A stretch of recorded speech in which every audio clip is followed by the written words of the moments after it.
vamos a estudiar varias clases que son relacionadas con el principio. Hoy le ponemos principio del contexto, pero viene el principio dispensacional, viene el principio de la discriminación, viene el principio de los pactos, viene el principio, o sea, hay muchas reglas de hermenéutica e interpretación, y que por eso le decía que queremos transmitirla y que ustedes juntamente conmigo podamos expandir. Si nos gustaría eso, que el conocimiento crezca y que Dios nos ilumine, Dios nos ilumine. Tú sabes que hay unos predicadores que dicen, hay personas que saben mucho, pero son orgullosos, hay personas que saben mucho, pero son vanagloriosos, hay personas que saben mucho, es mejor no saber nada. No, no, no, no, eso no es bíblico, eso no es bíblico. Una persona que sepa mucho, una persona que conozca, una persona que tenga conocimiento y se desvanezca, uno va a la Biblia y uno entonces puede decir precisamente que esa sabiduría no es de lo alto, esa sabiduría es terrenal, es animal o diabólica. Porque si fuera, porque la sabiduría que viene de arriba es apacible, es mansedumbre, ¿ves? Vamos a enseñar. Por eso le decía que vamos a escuchar cosas, amados, que a lo mejor usted le va a golpear su fundamento que usted tiene de muchos años, pero venimos con ese propósito. Venimos con ese propósito, por lo menos por decirle algo que usted me diga a mí, yo sé que con el aguijón de la carne lo vamos a explicar, ahorita lo vamos a explicar más en el contexto. Vamos a explicarlo mejor en otra regla, que es el versículo previo, que va a ser la otra clase. Ahí vamos a explicar segunda de Corintios, capítulo 12 verso 7 con más amplitud. Vamos a darte que cómo conseguimos el término carne en la Biblia, también lo vamos a enseñar. Pero hoy vamos a hablar del principio del contexto. Ya dijimos, gloria al Señor, que hasta este momento hemos tratado solamente el versículo. Y el primer punto fue las palabras en los versículos tienen que ser interpretadas según el significado de las palabras en la época de su traducción, cuando se tradujo. ¿Ve? Por lo menos nosotros trabajamos con Reina Valera, hermano. Nosotros desde muchos años trabajamos con Reina Valera. En los últimos 30 años, 20 años han surgido un sinnúmero de traducciones y versiones. De eso también vamos a hablar, porque eso también ha traído un gran peligro para la iglesia cristiana, esa diversidad de versiones, que es lo que nosotros no queremos tener. Por lo menos nosotros en este grupo, si usted va a tener una pregunta, va a tener un interrogante, si usted no está de acuerdo, usted con base bíblica me dice, mano Ray, yo no creo que esa sea la interpretación, porque aquí tengo este texto, y ahí lo llevamos. ¿Usted me está entendiendo? Ahí lo vamos llevando, gloria al Señor. No se olvide que hay exégesis y hay eisegesis. ¿Ve? Queremos es exégesis, no queremos es eisegesis, o sea, no queremos esa, porque ese saca texto de contexto, da aplicaciones mal dadas, entonces se convierte en una eisegesis. Nosotros queremos es la exégesis de la palabra, y ahí Dios nos va a ayudar. Vamos a orar al Señor, hermano. Hablando que dije, el Señor nos va a ayudar. Vamos a orar al Señor primeramente antes de entrar a esta clase. Padre, te damos gracias en esta hora por tu amor, por tu misericordia, Señor. Te doy gracias en esta noche, Padre eterno, porque tú has permitido, Señor, de que esta página se abra, Señor, y que este grupo de hermanos, cuando oigan estas palabras, les sirvan, Señor, de ayuda, no solamente a su vida personal, a su carácter, sino que también le pueda servir, Señor, a los estudios exteriores que ellos puedan realizar, Señor. Si hay hermanos institutos, yo te pido, Señor, que tú los ayudes, que tú los bendigas, que tú les amplíes la iluminación de tu palabra. Y mis hermanos, Señor, que quieren crecer, que quieren compartir tu palabra, que es el deseo de la mayoría de los creyentes, preguntar, Señor, y conocer. Te damos gracias por esta oportunidad que nos da en esta noche, Padre. Estoy agradecido de que tú permitas, Señor, de que yo hable tu palabra, Señor, y que pueda a este grupo de jóvenes y de hermanos, Señor, enseñarle tu palabra para que el día de mañana ellos sepan cortar tu palabra como tú lo mandas, para que sepan corregir, para que sepan todo lo que es relacionado, Señor, con lo que tú has revelado a través de la misma. El logo revelado, Señor, te damos gracias por eso en el nombre poderoso de Cristo Jesús. Amén. Y amén. Dios nos bendiga. Sí, un hermano me preguntó, hermano, ¿qué tema están hablando? ¿No están hablando temas de la Biblia? Le dije, no, hermano, nosotros no hemos entrado en la Biblia, que ese es el problema de la iglesia pentecostal latinoamericana. Toma, agarra una Biblia y dale por ahí. No, señor, no es así, no es bíblico. ¿Ves? Porque tenemos que conocer, tenemos que saber, hermano, a poder nosotros trazar la palabra de verdad. Amén. Entonces ese es el propósito, gloria al Señor. Usted sabe que segunda de Pedro, capítulo 1 verso 20 lo tenemos también, que dice que ninguna profecía de interpretación privada. Ni nadie en el mundo, ni federación, ni asociación, ni instituto, porque a veces hasta los institutos chocan. Aquel tiene una interpretación, este tiene otra. Yo nunca he entendido eso. Yo he tenido pocos estudios relacionados con institutos, pero yo he visto eso. Yo he visto esas cuestiones. También Dios nos permitió por medio de el internet también estudiar en una escuela en Ecuador, pero que tenía sus bases en Europa y también nos ayudó bastante. También nos ayudó bastante y son una de las cosas que quisiera yo transmitirle. Y vuelvo y le repito, las preguntas no se las omitan. Vamos a hacerlas, las hacemos todo con calma, tenemos un día por el medio, si no agarramos un día para responder y así nos vamos ayudando los unos con los otros. Ya le dije, segunda de Pedro, capítulo 1, verso 20, el grande entendiendo primero esto, que ninguna profecía es de interpretación privada, sino que los santos hombres de Dios hablaron siendo inspirados por el Espíritu Santo.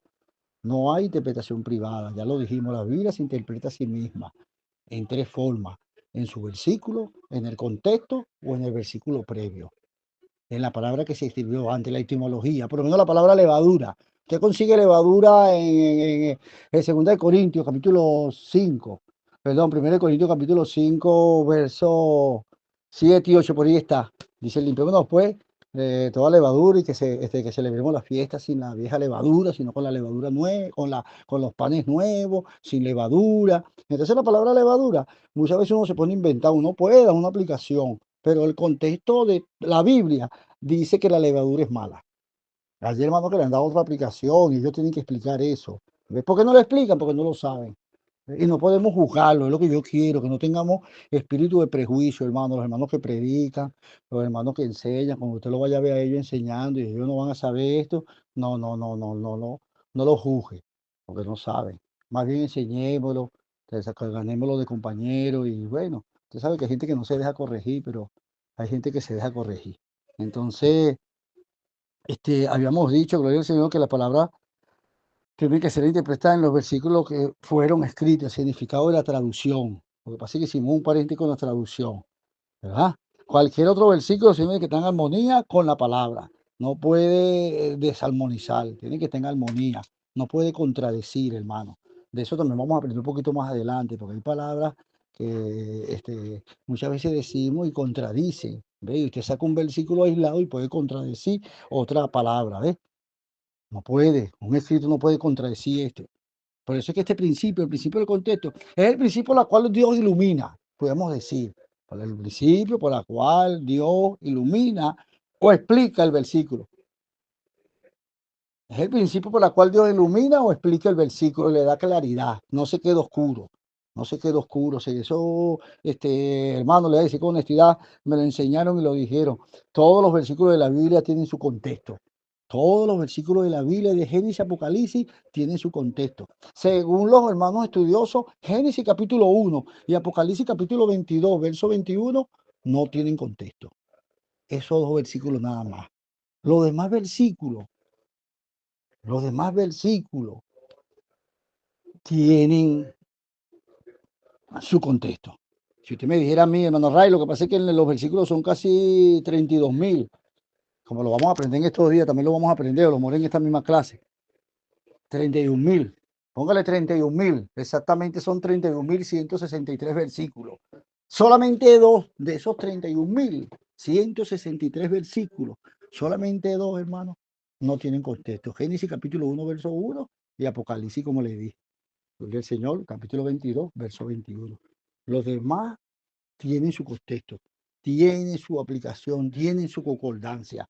También tenemos esa clase, el principio de la concordancia. También lo vamos a dar.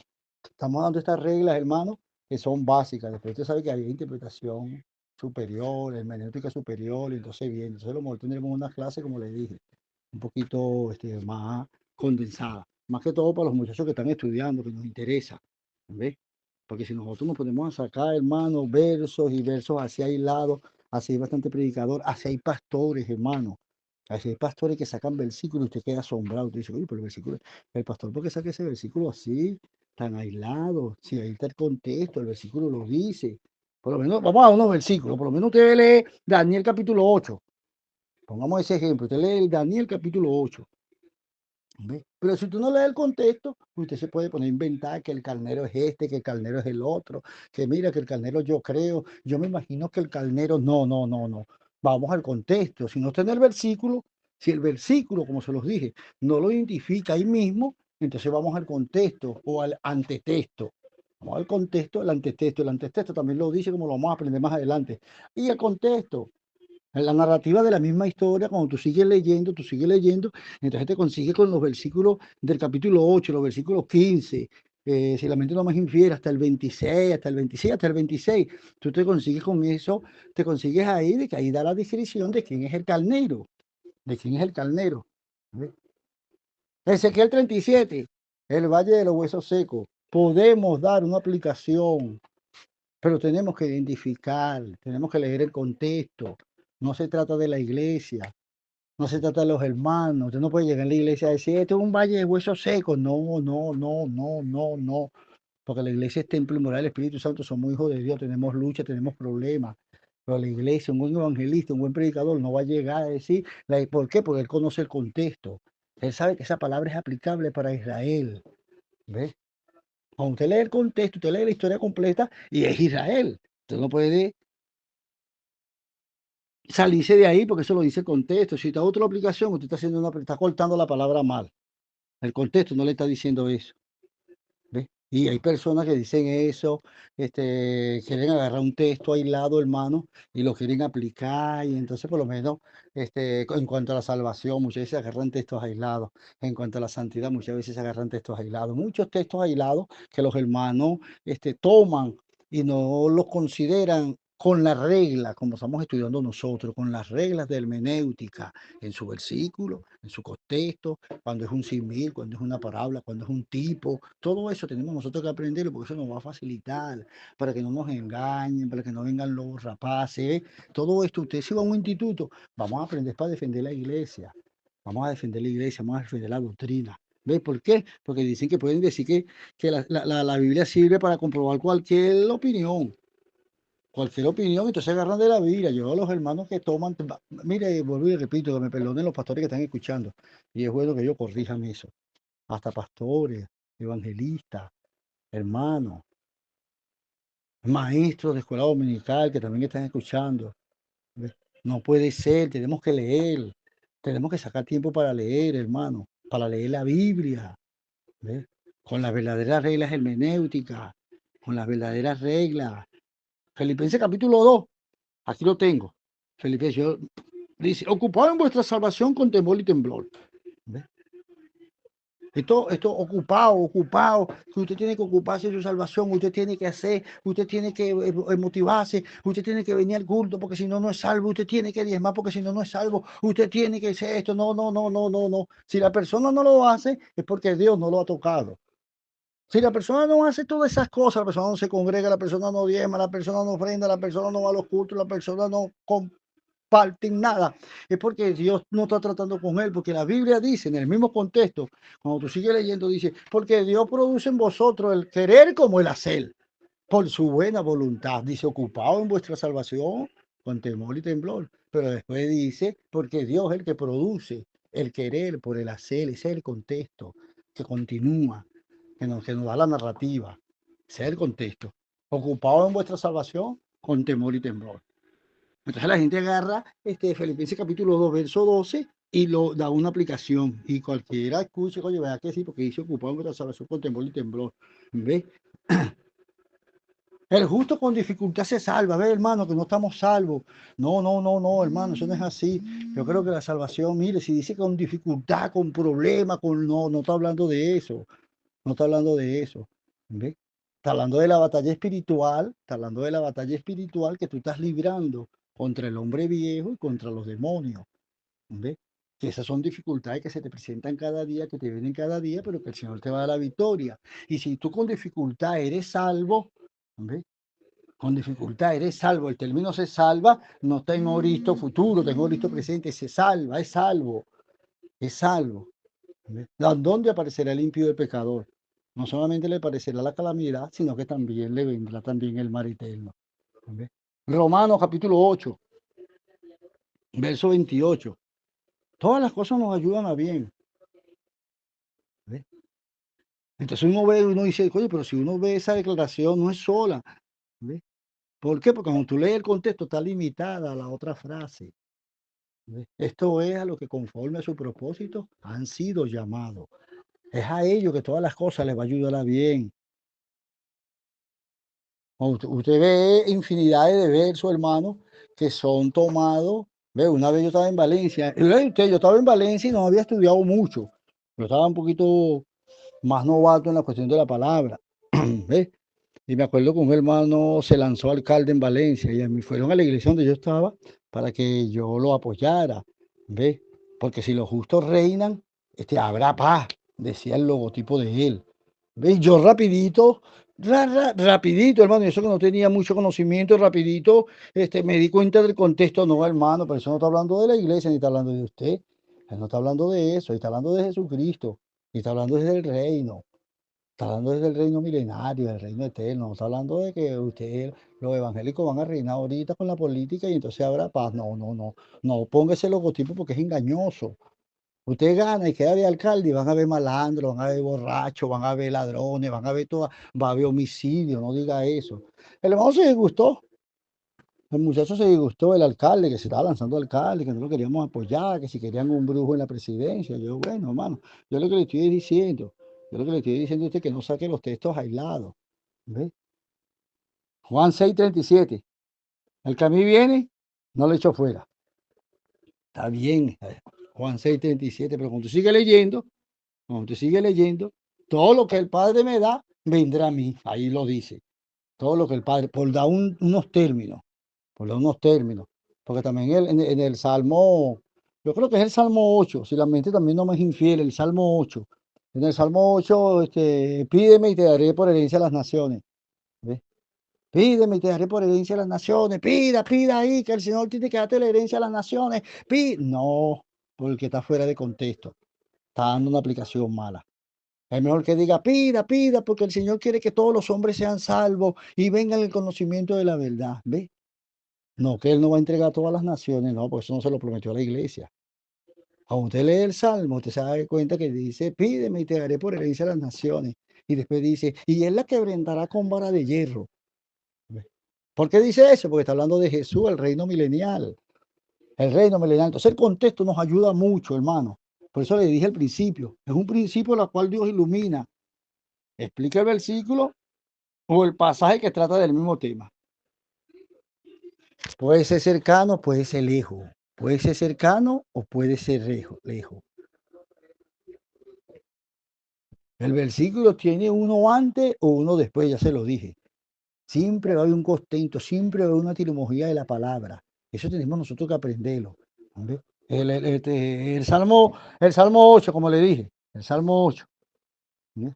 Oye, a veces dicen, oye, hermano, pues no se deje usar, que el hermano lo diga, que el hermano. No, no, pero estamos hablando de reglas y estamos hablando de cortar bien la palabra. ¿Ves? Es que hay otros versos que se pueden aplicar. ¿Ves? Pídeme y te daré por herencia a las naciones. Pide, hermano, pide, iglesia, porque la vega va a ser para Cristo, Petare va a ser para Cristo, los teques va a ser para Cristo todo completo. No, es una oferta engañosa. Estamos porque los políticos. Es una oferta engañosa. ¿Ves? Quedamos mal, hermano. ¿Ves? Porque decimos cosas, ¿ves? Por lo menos volviendo otra vez a Filipenses, ocupado, y si usted se pone a decir a los hermanos muchas cosas, hay gente que en vez de animarse se va a desanimar, ¿ves? Tú que no vienes al culto, tú crees que eres salvo, tú que no, Dios, tú crees que eres salvo, tú que nada más vienes los domingos, tú crees que eres salvo. Entonces no le está presentando la gracia, que eso también vamos a hablar, sino que le está presentando una ley inventada por algunos hombres, ¿ves? Porque ellos tienen que ir a la Biblia, ¿ves? Y tratar de que el creyente se le despierte eso que él tiene, como dijimos ahorita, ¿ves? Ocupado en vuestra salvación, ¿ves? Con temor, ¿ves? Pero entonces dice, porque Dios es el que produce en vosotros el querer por el hacer, por su buena voluntad.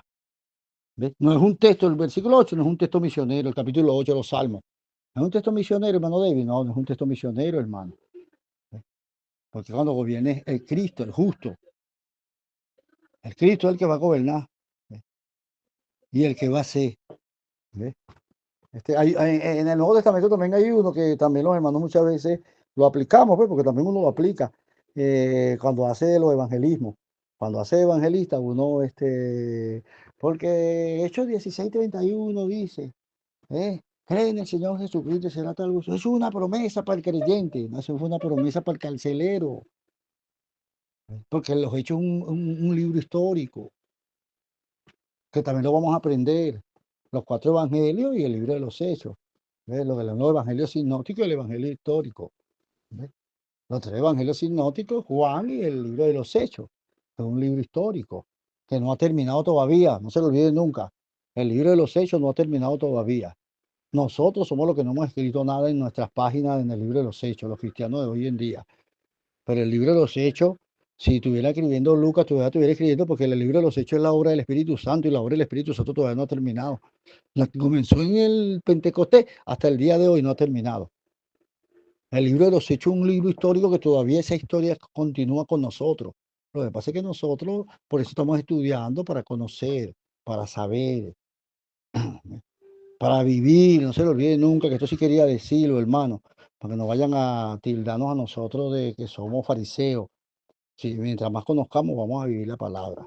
Yo les pido a ustedes, por la misericordia de Dios, por la ternura de Cristo, les pido eso, que podamos vivir la palabra, hermano. Mientras más conozcamos, vamos a vivir la palabra, vamos a vivir el perdón, vamos a vivir el amor, vamos a venir a ayuda al prójimo, al enemigo, vamos a darle de comer, vamos a vivir el evangelio. Vamos a vivir, para cuando tú prediques, esa palabra vaya condensada, sazonada, como dice el libro de Tito, ¿ves? Para que las vaya sazonadas con las buenas obras.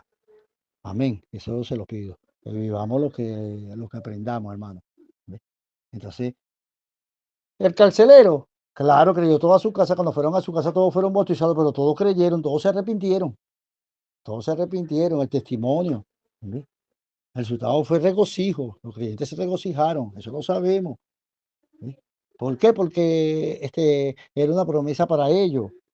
Estaba para él. ¿Ves? El momento que le pasó. El momento que le pasó. Pero que sacamos texto de contexto. Usted sabe que a mí me ha dado mucho. Mire una palabra sacada de contexto. Vamos allá a los ministros en el funeral.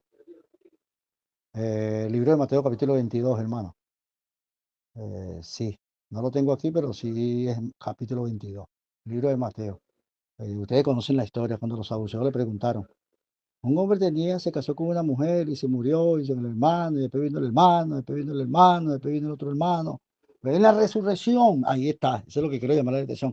En la resurrección era el tema. ¿De quién será mujer ese hombre?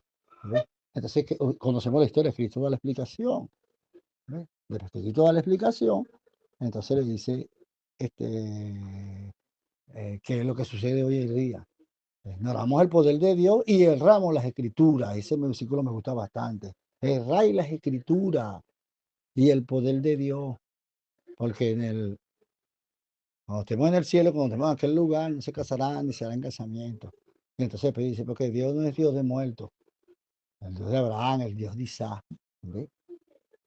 Pero cuando Dios no va a ser Dios de muertos, viendo el tema que viene saliendo, ¿de cuándo es Dios de muertos? Si usted me pregunta a mí, hermano Ray, una pregunta le voy a hacer, ¿Abraham está muerto? Claro, claro. ¿Isaac está muerto? Claro, está muerto. David muerto, Adán muerto, Sansón muerto, Gedeón muerto. Todos están muertos. Muertos, no tienen vida. Así como Cristo tuvo 3 días. Ellos están muertos. ¿Cuándo va a ser la victoria en la resurrección? Fíjense ustedes, muchas veces nosotros cantamos, volviendo a lo mismo que estamos hablando del contexto. El hermano alcanzó la victoria. No, no la ha alcanzado. ¿Ve? No la ha alcanzado. Cuando usted lee el contexto y lee la historia y lee lo que el Espíritu quiere decir, usted sabe que dice específicamente, y si cumplirá, no se va a cumplir todavía. Cuando el cadáver está ahí, es una derrota, es el pecado que lo alcanzó. No el pecado practicado, sino el pecado original, que es muerte. Lo alcanzó a un hermano, un pastor, se murió un pastor. Ay, se murió el pastor que era dedicado y fundó iglesia y tal.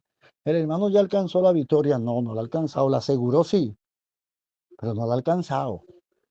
No la alcanza, por hermano Array, ¿por qué no la ha alcanzado? Usted se preguntará y me preguntará ya para acá, hermano Array, ¿por qué no la ha alcanzado? No la ha alcanzado porque todavía no ha venido la resurrección. En la resurrección es que vamos a ser semejantes a Cristo. En la resurrección vamos a ser semejantes a los ángeles del cielo y vamos a tener un cuerpo también como el de Cristo, porque Cristo es la primicia de las criaturas. ¿Cuándo Dios no es Dios de muertos, sino de vivos?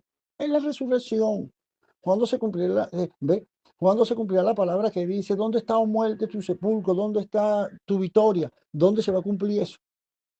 Lo que dice 1 Corintios capítulo 15, hablando de la resurrección. ¿Dónde se va a cumplir esa palabra? En la resurrección, no se ha cumplido todavía. Mi papá fue pastor y está muerto. Hermano Rey, usted espera que resucite. Claro, porque si Dios le prometió que va a resucitar y cuando resucite viene con un cuerpo semejante al de Cristo. Pero ahorita, en este momento, está muerto. ¿Ves? Por eso es que tenemos que saber nosotros cortar bien la palabra de verdad. No solamente el de ese, porque se ve, ¿verdad? Un poquito muy raro. ¿Ves? Que la persona esté ahí acostada y no está muerto. No, si está muerto, esa es la verdad y deberíamos decir eso. Mire, hermano, murió, pero esperamos la resurrección. Cristo lo va a resucitar. Esa es la gran verdad, esa es la verdad. No condeno en una falsa apariencia ahí de que estamos contentos, de que el hermano venció, el hermano está ahorita en calle de oro allá arriba paseando con Cristo. No, no, no, no, no, no. No, no podemos repetir así. No podemos. Porque el único que tiene cuerpo glorificado es Cristo.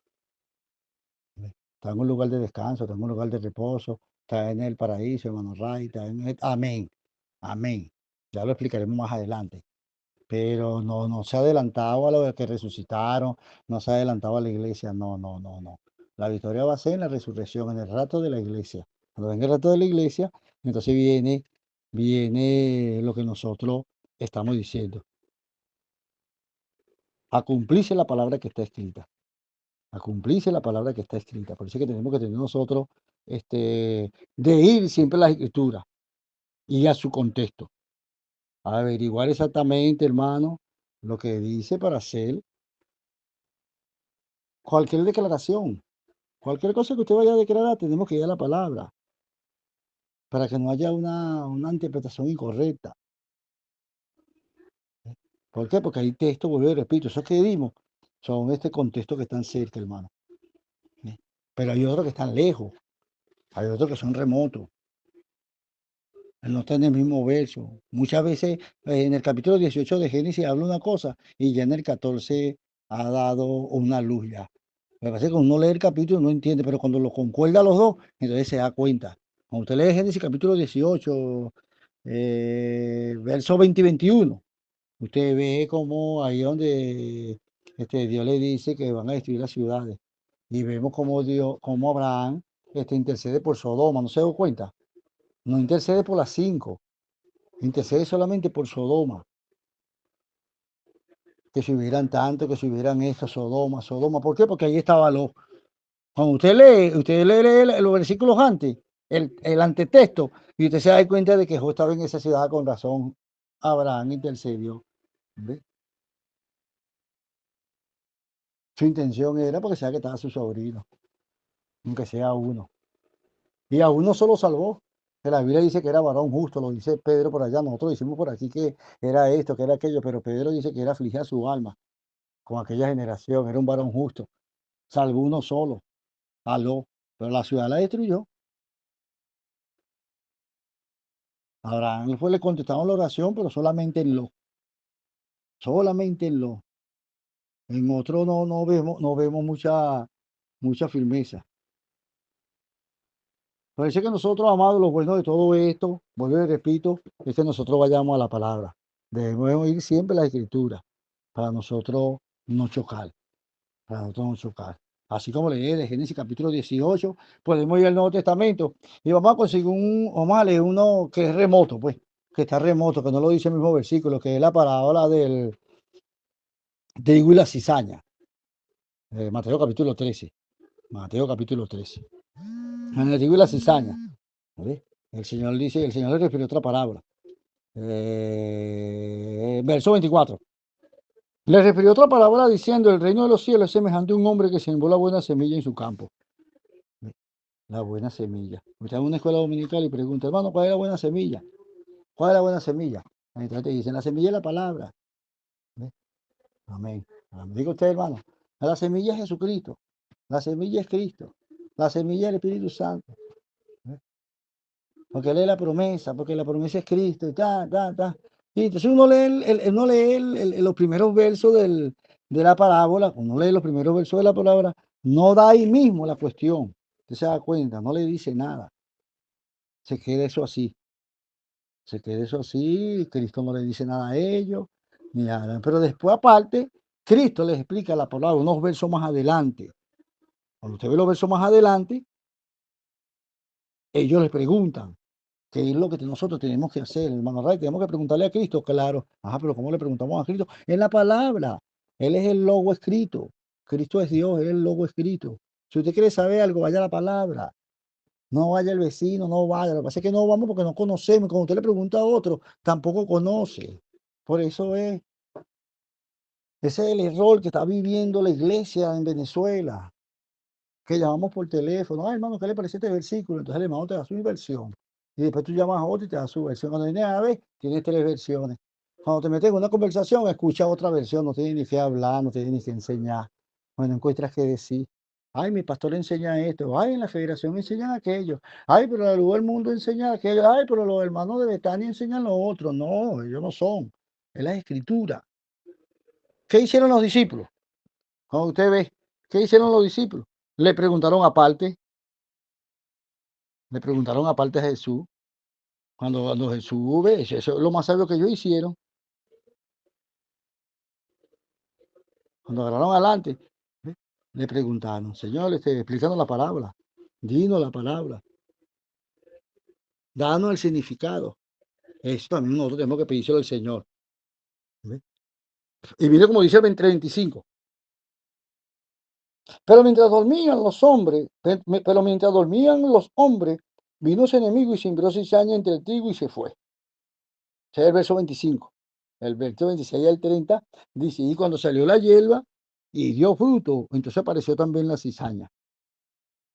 ¿Ve? Cuando usted ve el versículo, vamos a suponer, hermano Ray, podemos aplicar la regla del versículo. Bueno, usted la aplica y se da cuenta de que no lo explica. No lo explica el versículo. ¿Ve? Vinieron entonces los siervos, 27. Vinieron entonces los siervos del padre de familia y le dijeron, Señor, no sembraste buena semilla en el campo. ¿De dónde pues tiene cizaña? ¿Ve? El 27 lo dice, no dice nada. ¿Dónde la cizaña? No se sabe, no dice, el verso no lo dice. El versículo no lo dice, que es la primera regla que estudiamos en el versículo. Y les dijo, un enemigo ha hecho esto. Y los siervos le dijeron, ¿quieres pues que vayamos y la arranquemos? Y él les dijo, no sea que al arrancar la cizaña, arranquéis también el trigo. Dejad crecer juntamente lo uno y lo otro hasta que la siega. Y en el tiempo de la siega, yo diré a los segadores, recoger primero la cizaña y atarla en manojo para quemarla, pero recoger el trigo en mi granero. ¿Ve? Cuando termina la parábola, él no explica. Entonces, si nosotros agarramos eso, la cizaña, ¿quién es? A veces predicamos en la iglesia, yo he escuchado a los hermanos, porque aquí está la cizaña, en la iglesia está la cizaña. No, en la iglesia no hay cizaña, hermano. En la iglesia no hay cizaña. No, no, no, no. Usted sabe que el término que te está metiendo cizaña es otro término. No es este término que estamos usando, por eso le digo que esos refranes tenemos que tener cuidado. No, lo que pasa es que él mete cizaña. ¿Ves? Mete cizaña quiere decir que le echa candela, le echa gasolina al problemita y que crezca. ¿Ves? Le gusta meter cizaña. Ese es un término. Ese es un término, está bien, se puede aplicar. Oye, al hermano le gusta meter cizaña. ¿Ves? Puede ser hijo del diablo, puede ser un carnal. ¿Ves? No, que no tenga el espíritu, un hombre natural, está dentro de la iglesia. ¿Ves? Pero cuando usted vea la explicación, vamos a los versículos. Aquí tengo la Biblia. Cuando usted ve la explicación del 37 al 39. Del 37 al 39, respondiendo, él les dijo, el que siembra la buena semilla es el Hijo del Hombre. Entonces ya sabemos que el sembrador es Jesucristo, porque el versículo lo dice, el contexto remoto, el contexto lejano. ¿Ves? Le dice, respondió y le dijo, el que siembra la buena semilla es el Hijo del Hombre. Entonces el sembrador, vuelvo y repito, es el Hijo del Hombre. El campo es el mundo. Esa es la uno que quería resaltar. ¿Ves? Nos dice la iglesia. El campo es el mundo. La buena semilla son los hijos del reino y la cizaña son los hijos del malo. Hablando de las parábolas, la mayoría son proféticas, hermano. Ahora algún día podamos hablar de eso para explicar un poquito. La mayoría de las parábolas que están escritas son proféticas. Son proféticas. En Apocalipsis también tenemos otro así semejante. Otro así semejante. En Apocalipsis capítulo 1, cuando habla de las 7 estrellas y los candeleros. Cuando habla de las estrellas y los candeleros, usted ve que los primeros versículos, en su versículo no lo conseguimos. ¿Sí? Sino que en el contexto, cuando se sigue leyendo, entonces el contexto sí lo dice. El contexto. Por lo menos usted lee el 16 y habla de candelero y los otros textos hablan de estrella. Pero cuando sigue leyendo y va al contexto, entonces usted ve el verso 20. En el verso 20, ahí le aclara.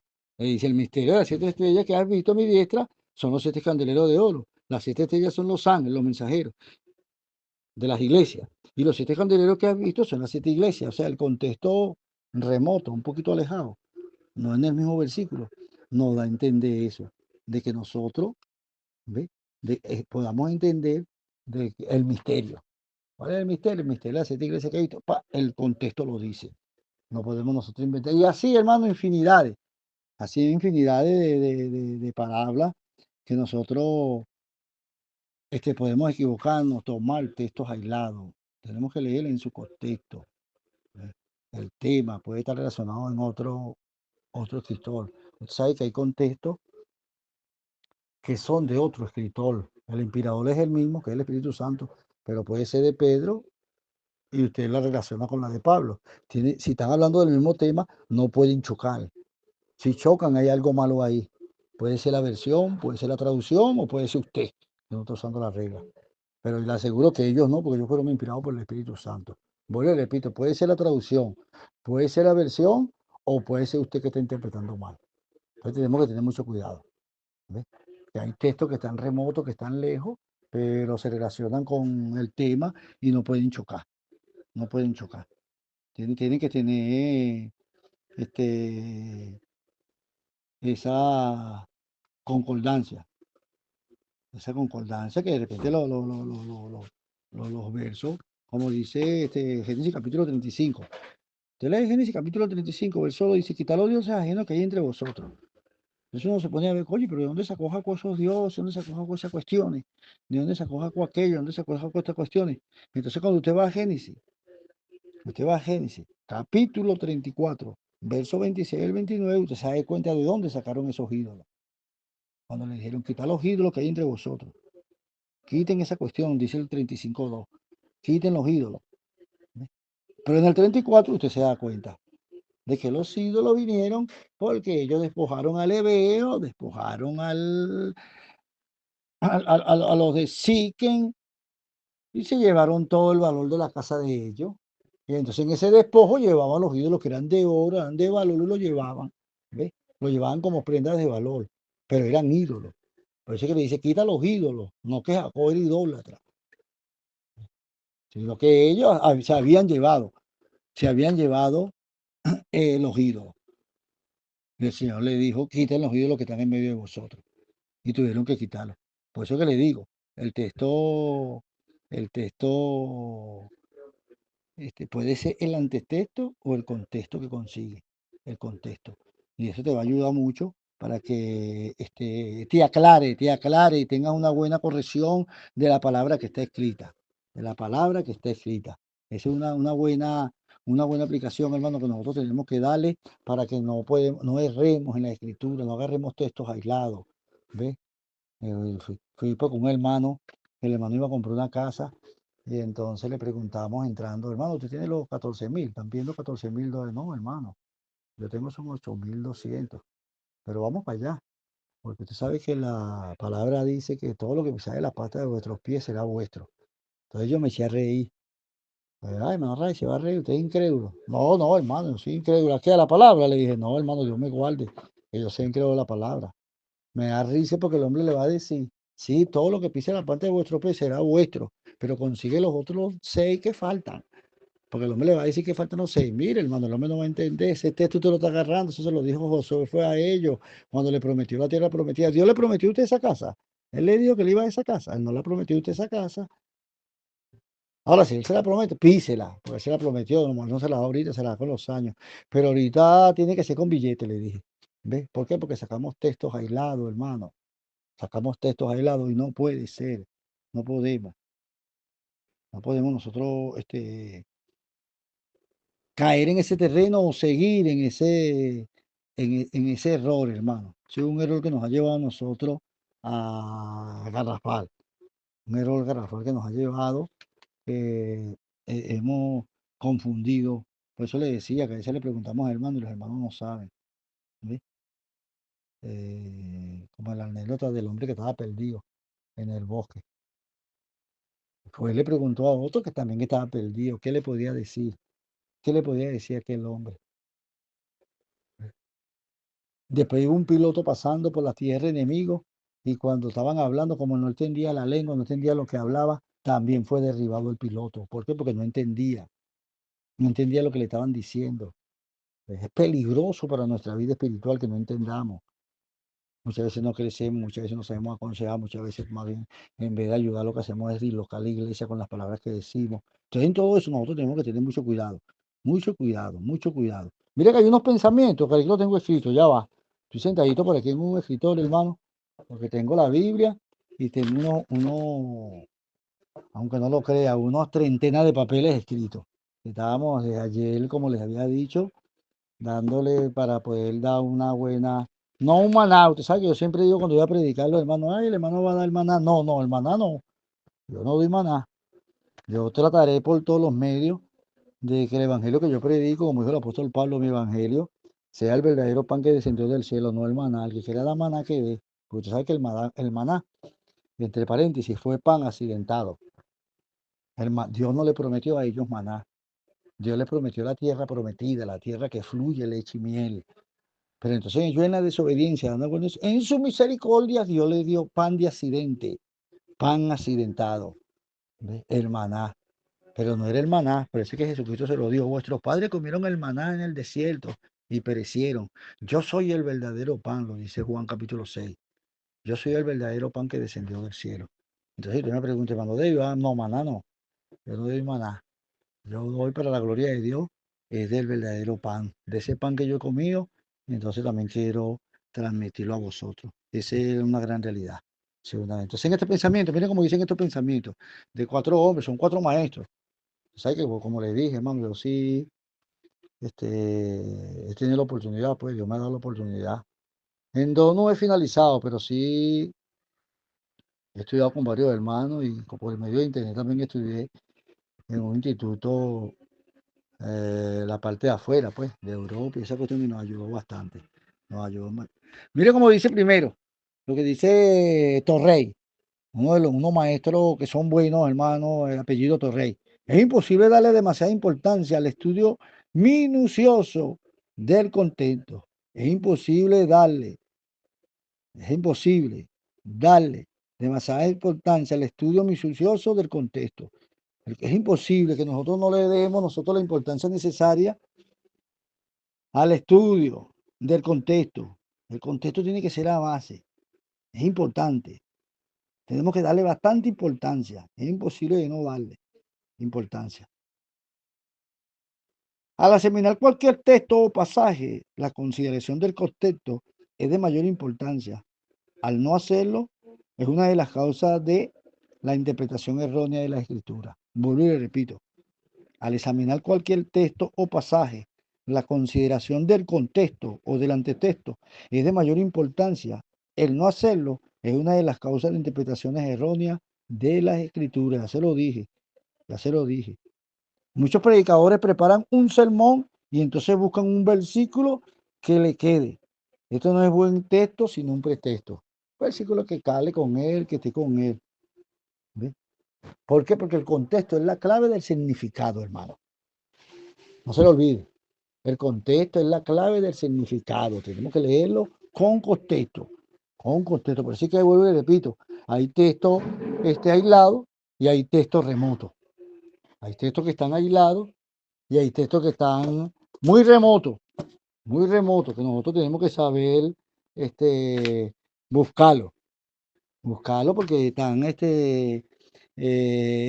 eso es que tenemos que leer, por eso es que tenemos que nosotros leer la historia que se relaciona con Abraham, se relaciona con Rebeca. Entonces nosotros leyendo, entonces sacamos nuestra base fundamental, nuestra base fundamental.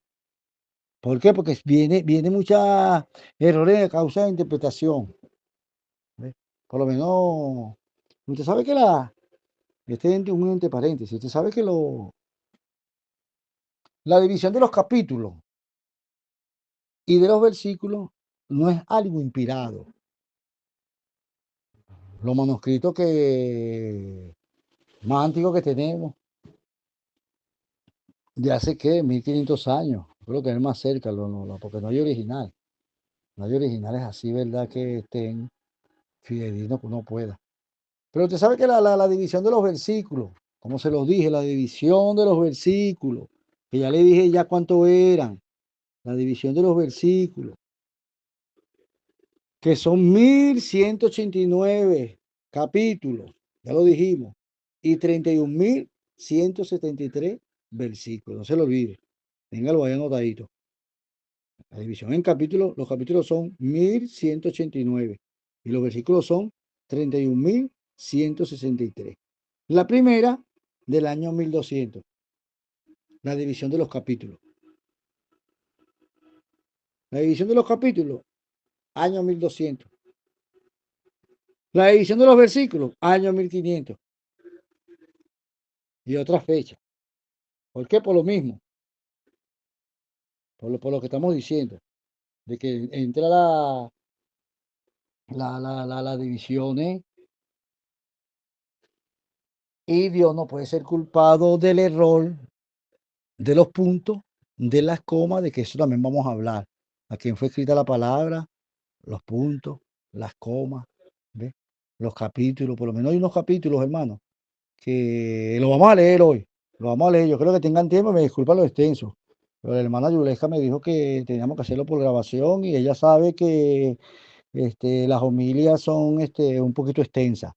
Cualquier responsabilidad se lo hacemos a la hermana Yulesca y al hermano Eri. Ellos también soportan la carga. Sí, porque ellos saben que son extensas y si hay amigos de ustedes aquí, díganle que se pone, porque hay entre paréntesis, hay abreviatura dentro del sermón. Ya se lo dije ya se lo dije ya. Hay un varón que llaman Landon, fue uno de los que escribió la división de los capítulos, la división de los capítulos. Y hay un cardenal también que fue el de los versículos. Vuelvo y repito, no tienen mucho tiempo.